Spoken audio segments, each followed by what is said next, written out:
Ciencia, salud y medio ambiente. 9º grado. Virus y bacterias.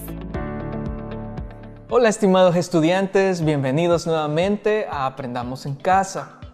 En esta ocasión vamos a hablar de una temática que es muy relevante en nuestras vidas cotidianas, especialmente en este tiempo. Vamos a hablar sobre los virus y las bacterias. Bien, cuando hablamos de virus y bacterias, realmente estamos hablando de dos entidades que son completamente diferentes, pero que a su vez tienen dos cosas en común. La primera de ellas es que están dispersas en toda la biosfera y la otra es que pueden causarnos enfermedades. Por lo tanto, debemos convivir con ellos y además debemos aprender a ver cómo se utilizan o cómo podemos estar viviendo juntos, por decirlo así.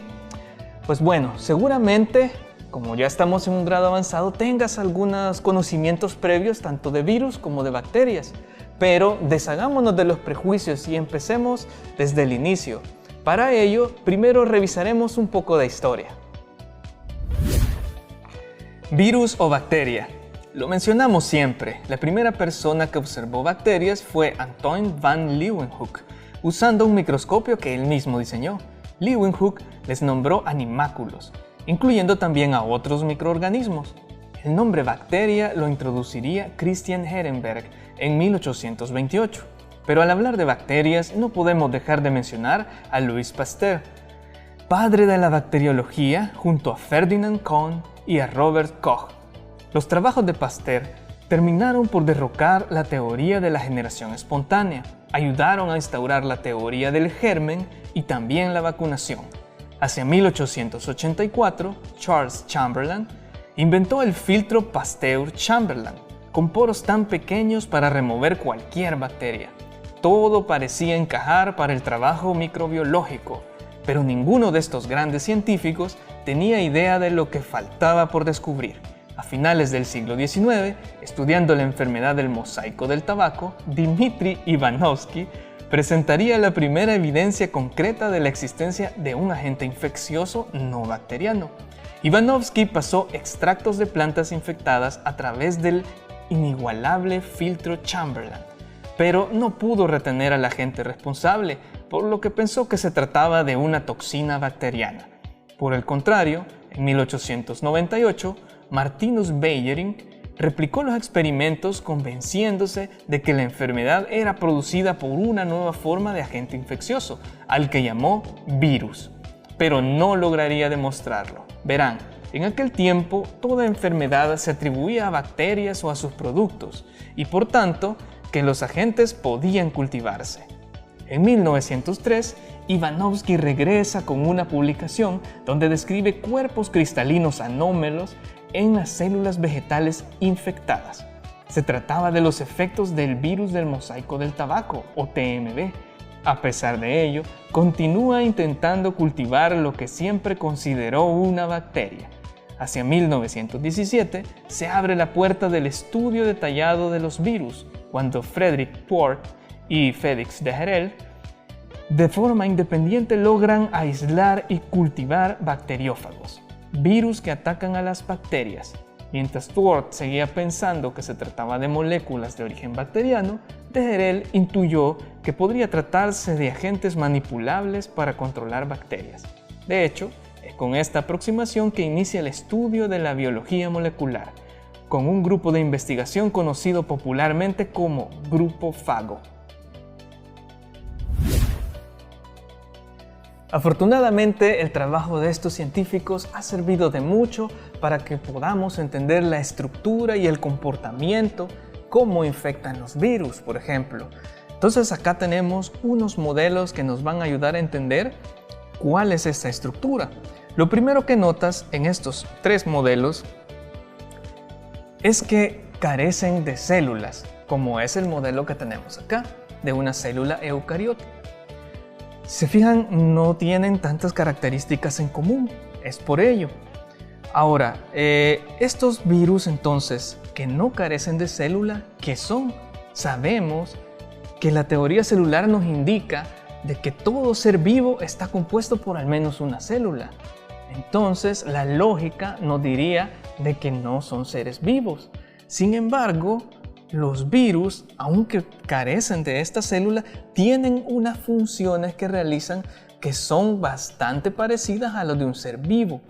Por ejemplo, pueden replicarse y también están sujetos a evolución, como lo hacen los seres vivos. Claro, eso se realiza adentro de una célula. Esto nos lleva a la definición de un virus. Un virus es una entidad acelular, es decir, pertenece al grupo de los acitota, que está formado por moléculas orgánicas, moléculas complejas como esta. Son entidades infecciosas, acelulares, formadas por moléculas orgánicas que se reproducen adentro de las células. Esa es la definición de un virus, como los que tenemos acá. Los virus son muy complejos. ¿Qué es lo que les da esa complejidad? Si observas en el interior, es porque ellos contienen ácidos nucleicos como material genético. Este ácido nucleico puede ser ADN o puede ser ARN de distintos tipos. De hecho, incluso pueden tener ADN de una sola hebra, lo cual es muy raro.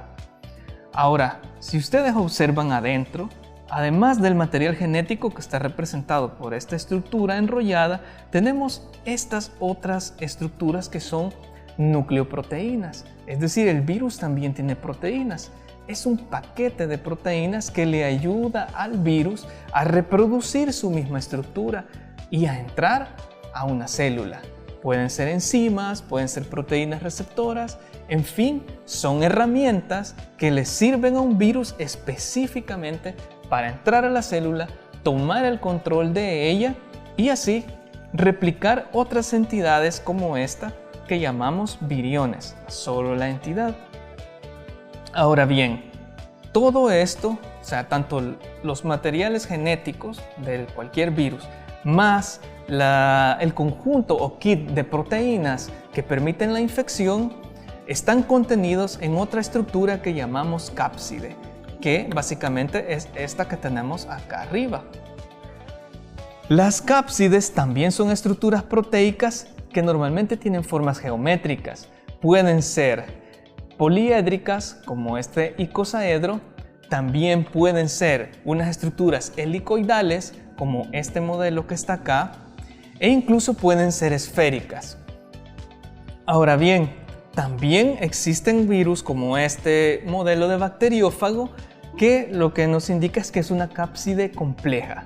La cápside es nuestra tercera característica del virus, por decirlo así.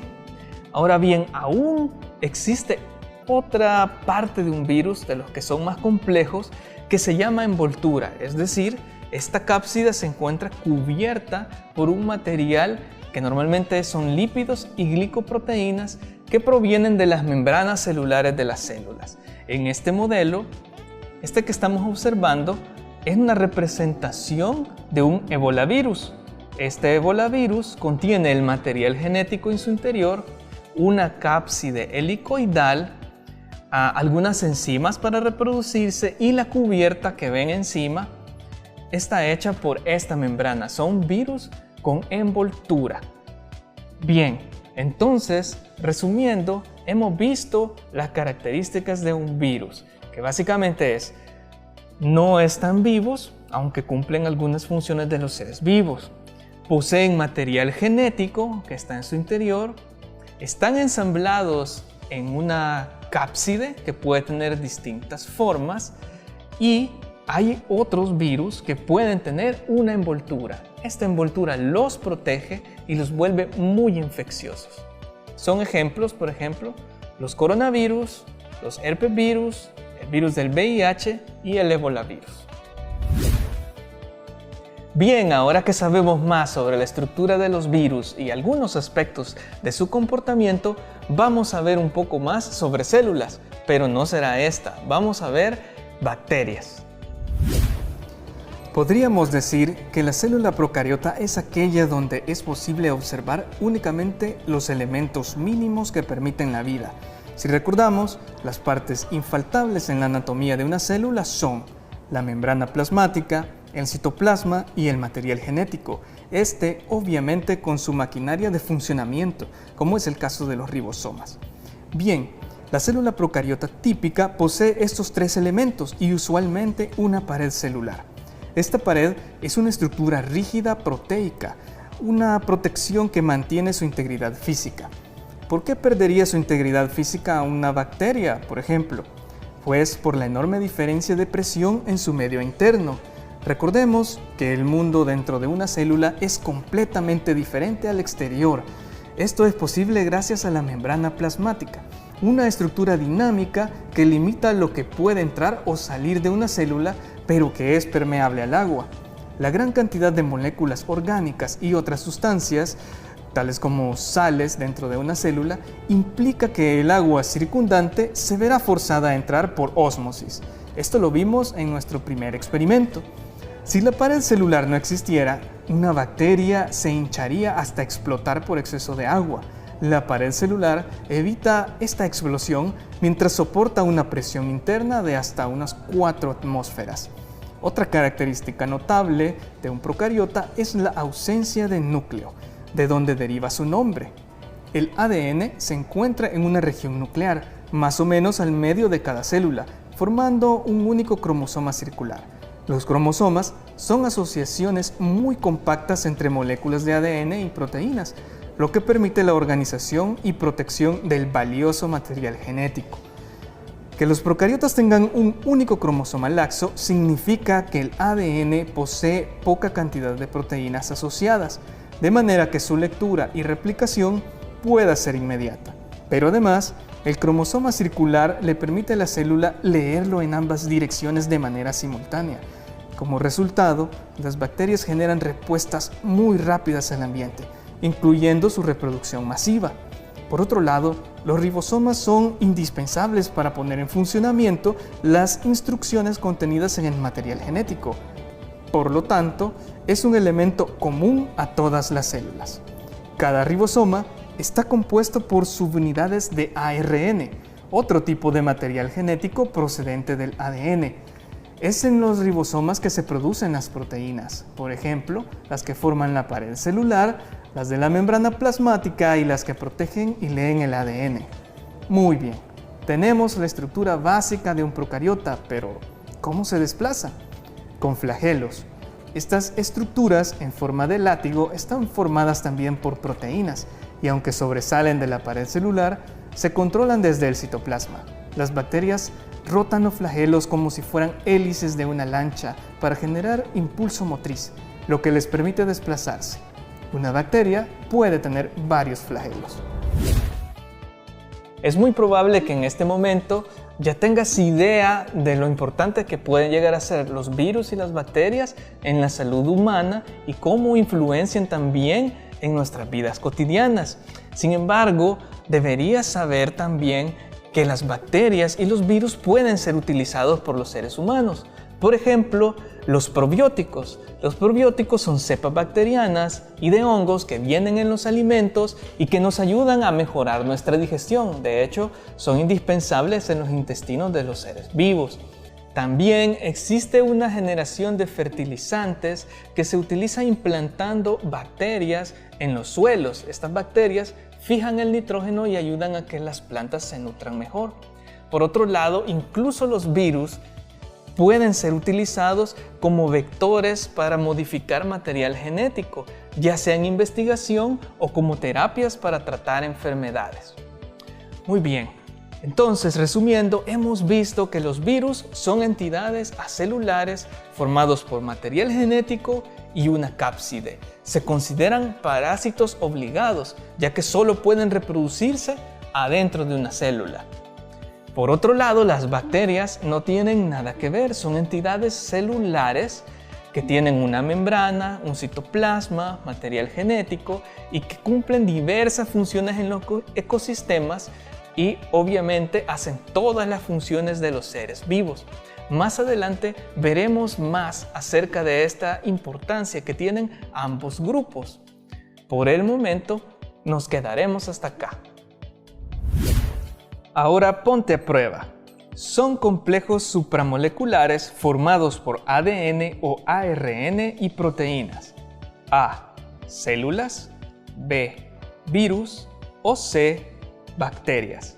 Si respondiste B, virus, estás en lo correcto. Es una estructura que contiene el material genético de las bacterias, conformada por el superenrollamiento del ADN y sus proteínas. A, citoplasma, B, nucleoide y C, ribosomas. Si respondiste B, nucleoide, nuevamente estás en lo correcto. Ok, lamentablemente hemos llegado al final de esta clase. Espero que hayas aprendido algo nuevo y, de ser posible, que te hayas entretenido también. Continúa manteniendo tus medidas sanitarias y por favor continúa aprendiendo en casa.